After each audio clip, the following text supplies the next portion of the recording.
George Thomas ராணுவ நினைவுகள் மற்றும் போர்க்கலை 2 நூல்கள் வெளியீட்டு விழா. இடம் அன்பகம். ஜூலை 20ஆம் தேதி. மதிய உணவு உண்டு. நுழைவு கட்டணம் ரூபாய் 100. இங்கே முன்பதிவு செய்யுங்கள். நடிகர்களை நம்பி சும்மா தக்காளி கூடைய கவுத்தி விட்டாங்க, மேல பறந்துச்சு, பைக் 3 தடவை சுத்துச்சு அப்படின்னு நீங்க படம் எடுக்கிற போது படம் முழுக்க வன்முறையும் வெறியாட்டமும் ஊர் கத்துறது, ஹீரோவுக்கு முண்டம் சாங்கு, தண்ணி அடிக்கிற சாங்கா வைக்கிறது, எப்ப பார்த்தாலும் என்னன்னா குடும்பத்தோட போய் பார்த்தோம்னா அந்த நம்ம மனசு கெட்டு போயிடும். நீங்க துக்க வீட்டுக்கு போனா என்ன பண்ணுவாங்க, வீட்டுக்கு குடிக்கிறாங்க இல்ல, அது மாதிரி படமா எடுக்கிறது.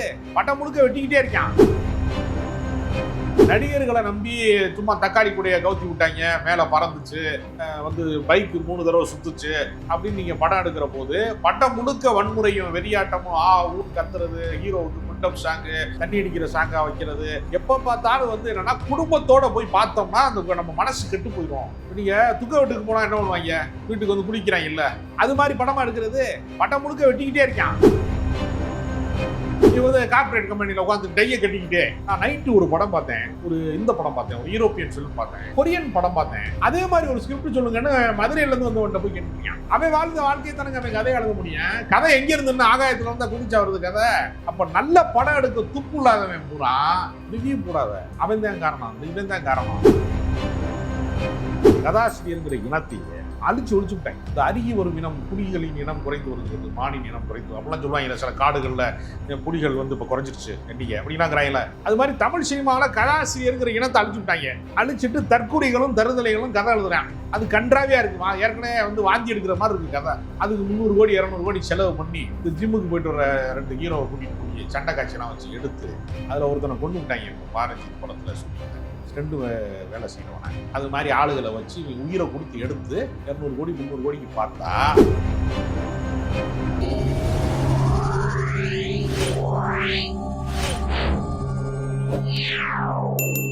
மீடியா சர்க்கிள் நேயர்களுக்கு வணக்கம். இன்றைக்கு நம்மோட நேர்காணலுக்காக கவிஞர் ராஜகம்பீரன் அவர்கள் நம்மோடு இணைந்திருக்கிறார். அவரோடு பேசலாம். வணக்கம். வணக்கம். நடிகரும் நடிகர் சங்க பொதுச் செயலாளருமான விஷால் அவர்கள் இன்றைக்கு ஒரு பட விழாவில் பேசும்போது பார்த்தீங்கன்னா, மூவி ரிவ்யூவர்ஸை பார்த்தீங்கன்னா 3 நாட்களுக்கு படம் ரிலீஸ் ஆன 3 நாட்களுக்கு தேட்டருக்குள்ளே விடாதீங்க அப்படின்னு தேட்டரு உரிமையாளர்கள், விநியோகஸ்தர்கள், தயாரிப்பாளர்களுக்கு ஒரு வேண்டுகோள் விடுத்திருக்கார். ரிவ்யூவர்ஸ்னால தான் படம் ஓடாமல் போகுது அப்படிங்கிற ஒரு மைண்ட் செட் தான் அவருக்கு இருக்குன்னு நினைக்கிறேன். எப்படி பார்க்குறீங்க? தமிழ் சினிமா தரமான படங்கள் என்பது குறைந்து கொண்டே வருகிறது. தரமான படம் கூட வேணாம், எங்களுக்கு கிளாசிக் மூவிஸே வேணாம், பார்க்கும்படியான என்டர்டெயின்மெண்ட் மூவி கூட வரமாட்டேங்குது. நீங்கள் சில படங்கள் நகைச்சுவைக்காக ஓடுகிற படங்கள் இருக்கிறது, பாட்டுக்காக ஓடுற படம் இருக்குது, லவ் சென்டிமெண்ட்டுக்காக ஓடுற படம் இருக்குது. எத்தனையோ சிறந்த படங்கள் தமிழ் சினிமாவில் அற்புதமான படங்கள், காலத்தால் நினைவு கூறத்தக்க படங்கள் அப்படின்னு நிறைய படங்கள் உண்டு. இயக்குனர்களுக்காக படம் பார்த்ததுலாம் உண்டு. பாரதி ராஜா படங்களுக்காக படம் பார்த்தது, பாலச்சந்தருக்காக பார்த்தது, வசந்துக்காக பார்த்தது, சேரன் படம் பார்த்தது எல்லாம் உண்டு. மணிரத்னத்துக்கு ஒரு ஃபேன்ஸு, எல்லாத்துக்குமே ரசிகர்களை நீங்கள் தொடர்ந்து ஏமாற்றி வருகிற போது, நல்ல கதைக்களம் இல்லாமல் படம் எடுக்கிற போது, நடிகர்களை நம்பி சும்மா தக்காளி கூடைய கவுத்தி விட்டாங்க, மேலே பறந்துச்சு, பைக் 3 தடவை சுத்துச்சு அப்படின்னு நீங்க படம் எடுக்கிற போது படம் முழுக்க வன்முறையும் வெறியாட்டமும் ஊர் கத்துறது, ஹீரோவுக்கு முண்டம் சாங்கு, தண்ணி அடிக்கிற சாங்கா வைக்கிறது, எப்ப பார்த்தாலும் என்னன்னா குடும்பத்தோட போய் பார்த்தோம்னா அந்த நம்ம மனசு கெட்டு போயிடும். நீங்க துக்க வீட்டுக்கு போனா என்ன பண்ணுவாங்க, வீட்டுக்கு குடிக்கிறாங்க இல்ல, அது மாதிரி படமா எடுக்கிறது. படம் முழுக்க வெட்டிக்கிட்டே இருக்கான். அப்ப துக்க வீட்டுக்கு போனா தானே அது. அப்படி படத்தையா எடுத்து வச்சுட்டு புளிச்சட்டை மாதிரியே ரிவ்யூ பண்றவங்க யாராவது அவங்க சொல்லித்தான் அந்த படம் ஓட மாட்டேங்குதுன்னு இவங்க சொல்றாங்க. அப்ப தங்களின் குறைகளை மறைப்பதற்கு இந்த மாதிரி விமர்சகர்கள் மீதான பழியாக அதை மாத்துறாங்க. இப்ப இது மாதிரி மலையாள சினிமால எங்கேயாவது சொல்றாங்களா, எங்களை ரிவ்யூ பண்ணிடாதீங்க வந்துடாதீங்கன்னு சொல்றாங்களா? இங்க நீங்க நல்ல படம் எடுத்தீங்கன்னா உடனே கொண்டு போய் சேர்க்கறாங்கல்ல. இப்ப நீங்க தேட்டர் வாசல்ல போய், கமலா தேட்டர் வாசல்ல இருந்து, ரோஹிணில இருந்து எல்லா பிரபலமான திரையரங்க வாசல்ல போய் ரிவ்யூ பண்றவங்க நிக்கிறாங்கன்னு வச்சுங்க, மக்களுடைய கருத்து என்னன்னு சொல்றாங்க. இப்ப எல்லார் மேலேயும் தானே கருத்து இருக்கு. இப்ப அரசியல் கட்சி நடத்துறாங்க, அரசியல் கட்சியில ஒரு தலைவர் ஒரு முடிவு எடுக்கிறாரு, ஒரு தலைவர் சுற்றுப்பயணம் போறாரு, ஒரு தலைவர் ஒரு நலத்திட்டத்தை அறிவிக்கிறாரு, அது சரியா இருக்கா இல்லையான்னு மக்கள்கிட்ட போய் கேட்கும் போது அந்த கட்சி தலைவர் ஐயோ என்னைய பத்தி எதுவுமே ரிவ்யூ போடுறாங்க எங்கேயாவது தலைவர் சொல்லியிருக்காரா? தமிழ்நாட்டை ஆளக்கூடியவங்க சொல்றாங்களா? எல்லாரும் விமர்சனத்துக்கு உட்பட்டவர்கள் தானே. ஆளுகிற அரசாங்கம் மட்டுமல்ல, அதிபர்ல இருந்து நீங்க பிரதமர்ல இருந்து முதலமைச்சர்ல இருந்து சட்டமன்றம் யாராக இருந்தாலும் நீங்க யாரா இருந்தாங்க, மக்கள் நிராகரித்து விட்டால் நீங்க ஒண்ணு மண்ணா கட்டினீங்க, மக்கள் ஏற்றுக்கொண்டால் நீங்கள் மகுடம் சொல்றீங்க. அப்ப விஷால்னு ஒரு நடிகை இப்படி பேசுவதற்கான அங்கீகாரத்தை தந்தது யாரு? திரைப்படம் பார்த்து வந்தேன்னா ரசிகர்கள் தானே கொடுக்குறேன். அப்போ நான் என்ன இருக்கிறேன், பட்டினம்பாக்கம் கடற்கரை ஓரம் பல உணவகங்கள் நடத்துகிறாங்க, சுந்தரி அக்கா கடை, மீனவன் கடைலாம் நடத்துகிறாங்கல்ல. அப்போ எவனாவது யூடியூபர்ஸை பார்த்து இந்த பக்கம் வந்துடாத, என் ஜோறு நல்லா இல்லைன்னு சொல்லிடாத, எங்கள் கடை மீன் வந்து சரியாக வேகலைன்னு சொல்லிடாதுன்னு எங்கேயா சொல்கிறாங்களா? எங்கள் கடையை வந்து எடுங்கடான்னு சொல்கிறான்.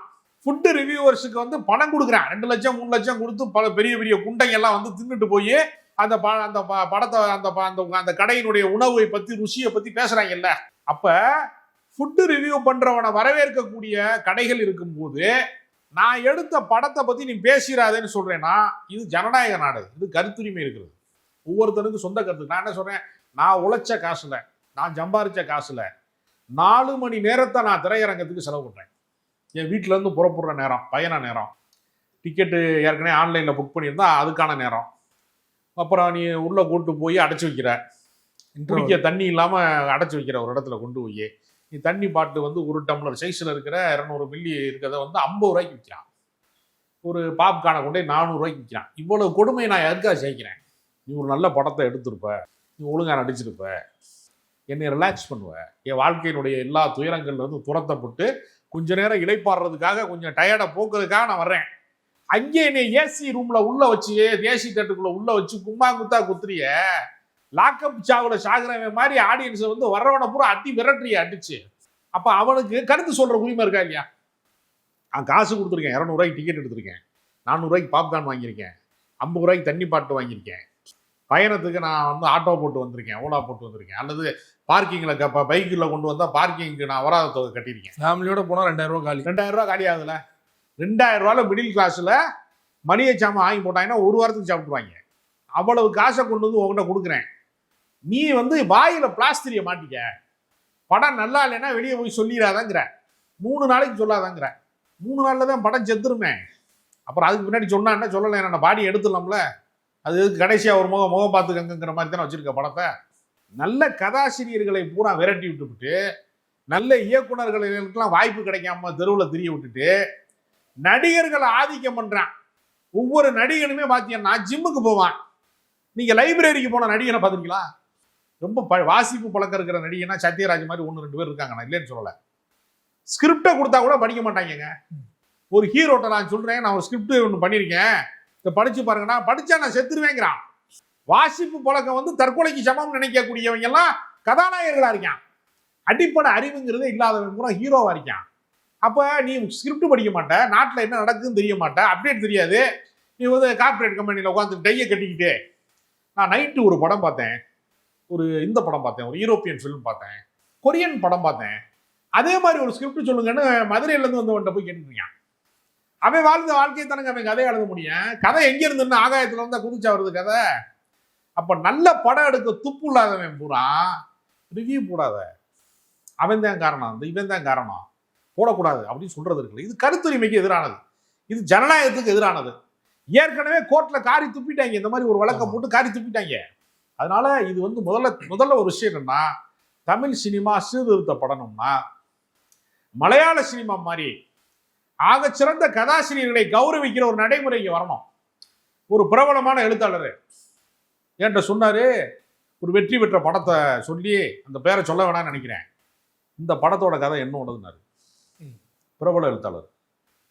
நான் கேட்டேன், இவ்வளவு பெரிய வெற்றி படத்துக்கு நீங்க கதாசிரியர்னு இல்லையாங்க, வசனம்னு தானே போட்டிருந்தாங்க அப்படின்னு நான் கேட்டேன். நான் தான் கதாசிரியர்னு சொல்லக்கூடாதுங்கிறதுக்கு எனக்கு ஒரு சம்பளம் கொடுத்தாங்கன்னாரு. அதை இவரே சொல்ற, ஆமா அவர் வறுமையில் இருக்காரு, கஷ்டத்துல இருக்காரு, நான் தான் கதாசிரியர்னு சொல்லிடாத வெளியே.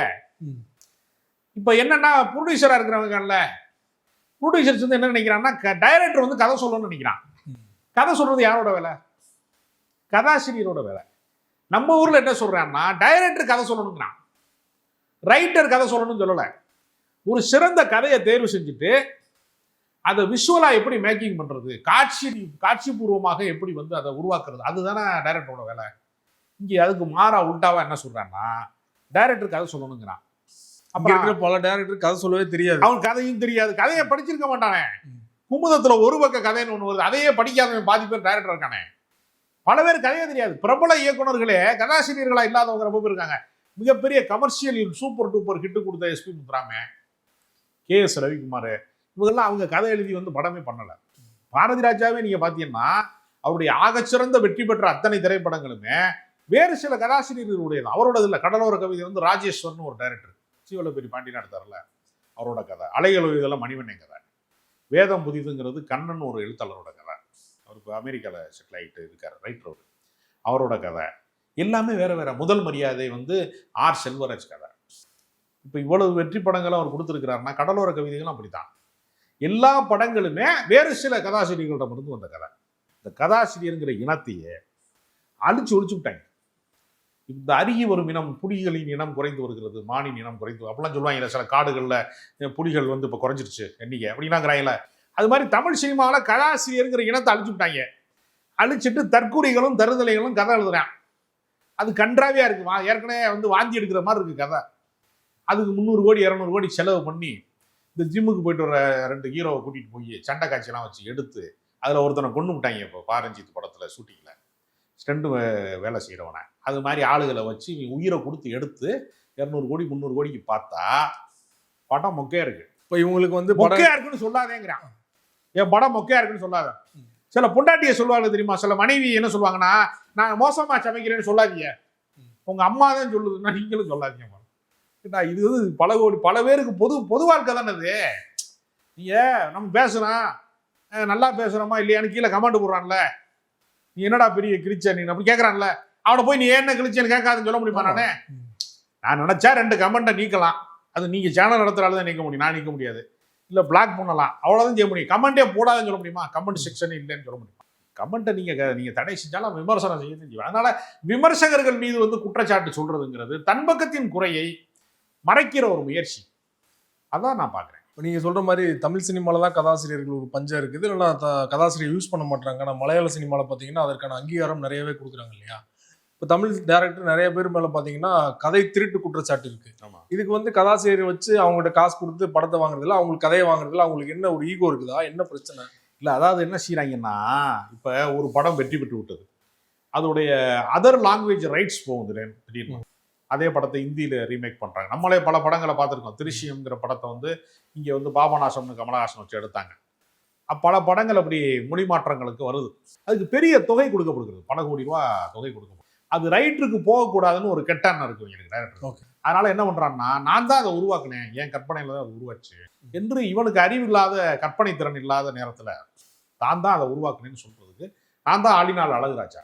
இது ஒரு தப்பான கல்ச்சர். கதை, திரைக்கதை, வசனம், டைரக்ஷன், நடிப்பு, இசை, எடிட்டிங் எல்லாமே நான் தேங்கிறேன். அப்போ படத்தை நீ தானே பார்க்கணும், நான் ஏன் பார்க்கணும்? எல்லாமே நீயே பாரு. ஒவ்வொரு துறைக்கும் வித்தகர்கள் இருக்காங்கல்ல. பிரியாணி போடுற மாஸ்டரும் தயிர் சாதம் போடுற மாஸ்டரும் ஒரே மாஸ்டர் கிடையாது. புரோட்டா மாஸ்டர் நல்லா புரோட்டா போடுறேன்னா அவனை கூட்டு வந்து வேற ஒன்று போட சொன்னால் போட தெரியாது. ஒரு நுட்பம் இருக்கிறது எல்லாத்துலையும். சமையல் மாதிரி எல்லா கலைகளுக்கும் ஒரு நுட்பம் இருக்கிறது. அது சார்ந்து அந்த கலைஞர்களை பயன்படுத்துவதற்கு பதிலாக நான் தான் எல்லாம்னா பணம் வச்சிருக்கிறவன்லாம் பாதி பேருக்கு அறிவில்லை, ப்ரொடியூசர்ஸாக இருக்கான், அவனை கூட்டிகிட்டு வந்து ஏமாற்றி படம் எடுக்கிறாங்க. அவன்கிட்ட கதை இல்லைங்கிறது, இவன்கிட்ட சரக்கு இல்லைங்கிறது ப்ரொடியூசருக்கு தெரியல. அவர் போன படம் நல்லா எடுத்தார், அதனால இந்த படமும் நல்லா எடுத்துருவாருன்னு நினச்சி அட்வான்ஸ் கொடுக்குறாங்க. 1 கோடி ரூபா அட்வான்ஸ் கொடுக்குறாங்க. அவனுக்கு கதை கிடையாது, அதனால கதையை திருடுறான். முன்னாடிலாம் உதவி இயக்குநர்கள்ட்ட நைஸாக கதையை கேட்டு ஆட்டையை போட்டாங்க. இப்போ பூரா சுதாரிப்பா இருக்காங்க, கதையே இல்லை சார்ங்கிறாங்க. இனிமேல் ரெடி பண்ணணும், இந்த சார் ரெடி பண்ணணுங்கிறான். அதனால கதை திருட்டு வந்து நிறுத்தப்படணும், கதாசிரியர்கள் கௌரவிக்கப்படணும். அவர்களுக்கு உரிய ஊதியம் இல்லை. டைரக்டர் சம்பளம் கோடிக்கணக்காக இருக்குது, கதாசிரியர்கள் சம்பளம் 10 லட்சத்தை தாண்ட மாட்டேங்குதுங்கிற நிலைமைக்கு வச்சுருக்காங்க.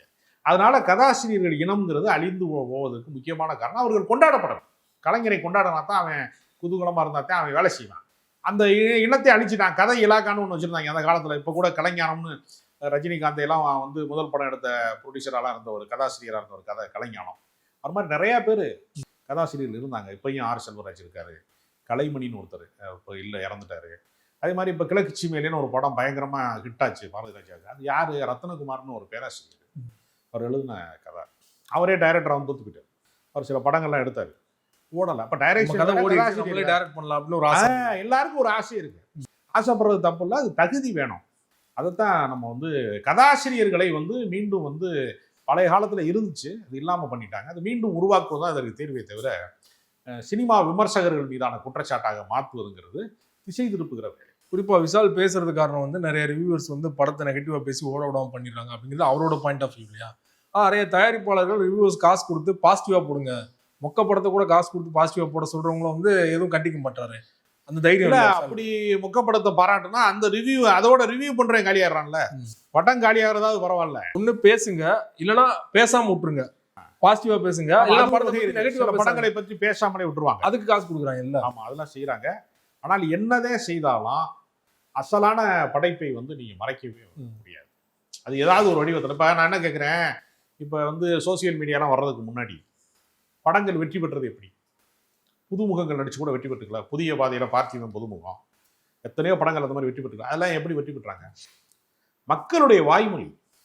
ஒரு கடையில போய் சாப்பிட்டுட்டு நல்லா இருக்குன்னு சொல்றான்ல, அந்த கடையில டீ சூப்பரா இருக்கும் அப்படின்னு சொல்றான்ல, அந்த கடை கூட்டமாயிடுதுல கடைசியில. சுந்தரி அக்கா கடைக்கு போனா மீன் சூப்பரா இருக்குன்னு சொல்றான்ல, வாய்மொழியா பரவும் ஒரு தகவல். அப்ப சோசியல் மீடியா தான் காரணங்கிறது அல்ல. மக்கள் வந்து தங்கள் விருப்பங்களை 10 பேருக்கு சொல்லுவான். அந்த கடைக்கு துணி எடுக்க போங்க அப்படின்னு சொல்லுவான், அந்த கடைக்கு போங்க. அது ஏன் கூட்டமா இருக்குன்னா மக்கள் சொல்றது மூலமா தான். விளம்பரத்துல வந்து ஆடுறவங்கனாலையெல்லாம் கடைக்கு கூட்டம் வரும்னு நம்ம சொல்லவே முடியாது. அது ஒரு உத்தி, முயற்சி, ஒரு முயற்சி தான். 99% விளம்பரங்கள் பார்க்கப்படுவதே இல்லை. அது மீறியே அந்த விளம்பரங்களை ஒளிபரப்பிட்டே இருக்கான்னா நம்ம மைண்டுக்குள்ள அந்த வார்த்தையை ஏதோ ஒரு நம்ம சேனல் மாற்றும் போது, ஏதோ ஒரு சவுண்டு மாற்றும் போது, ஒரு எஃப்எம்ல ஒரு சேனல் மாற்றும், ஏதோ ஒன்று மாற்றும் போது அந்த பேர் வந்து நமக்குள்ள ரிஜிஸ்டர் நினைவூட்டுவதானே தவிர அது நம்பிக்கைக்குரியதுங்கிறது அவனுடைய அனுபவத்தின் வழியாக தான் நம்புறான் ஒரு விஷயத்தை. அது ஹோட்டலுக்கு போறதா இருந்தாலும் சரி, நீங்க துணி கடைக்கு போறதா இருந்தாலும் சரி, சினிமா தேட்டருக்கு போனதாலும் சரி, மக்கள் நம்புகிற படங்கள், மக்களை மகிழ்விக்கிற படங்களை யாரும் தோற்கடிக்க முடியாது. எந்த சோசியல் மீடியா தோற்கடிக்க முடியாது. நீ மொக்க படமா எடு, 3 நாள் காட்டாம மறைச்சு வச்சா 3வது நாள் 4வது நாள் அது மொக்க படம் தானே. 4வது நாள் நல்ல படம் ஆயிருமா? 3 நாள் எதுவுமே விமர்சனம் போட மாட்டா. அதனால இது ஒரு தவறான கருத்து. ரிவ்யூ வந்து கரெக்டா எழுதுறவங்க ஒரு 90% பேர் இருந்தாலும், ஒரு 10% பேர் குறிப்பிட்ட அஜெண்டாவோட ஒரு குறிப்பிட்ட நடிகரை காலி பண்ணணும் அப்படின்னு நோக்கத்தோட இருக்கிறவங்களும் இருக்காங்க இல்லையா? இல்ல, ஒரு சிலர் அப்படி இருப்பாங்க. அப்படிலாம் காலி பண்ண முடியாது. மக்கள் தான் இறுதி எஜமானர்கள். மக்கள் விருப்பத்துக்கு மீறி வந்து ஒரு நடிகன் வெற்றி பெறவும் முடியாது, தோற்கடிக்கவும் முடியாது. அப்படி பில்டப் பண்ணிலாம் ஒரு பெரிய ஹீரோவை உருவாக்க முடியுமான்னா உருவாக்க முடியாது. தற்காலிகமாக அப்படி ஒரு விஷயத்தை வைரல் பண்ணலாம், ஒருத்தருக்கு எதிராக நெகட்டிவ் இமேஜை வந்து வைரல் பண்ணலாம். நிரந்தரமா அப்படி வைரல் பண்ணவே முடியுமா? தொடர்ந்து. ஆனால் அது இறக்கமா மாறிடும். ஒருத்தர் ரொம்ப அடிச்சேன்னா ரொம்ப அடிக்காதீடா பாவம்டா அப்படிங்கிற இடம் வந்துடும். அதனால அது காரணம் அல்ல. அசலான படங்கள், அசலான கலை முயற்சிகள் இல்லாமல் போகிற வெற்றிடத்தை மறைப்பதற்கு இவங்க முயற்சி பண்ணிட்டே இருக்கிறாங்க. ரிவ்யூவர்ஸ் கொடுத்து விஷால் பேச்சு தொடர்பாக பல்வேறு விஷயங்களோட பகிர்ந்து கொண்டீங்க. மிக்க நன்றி.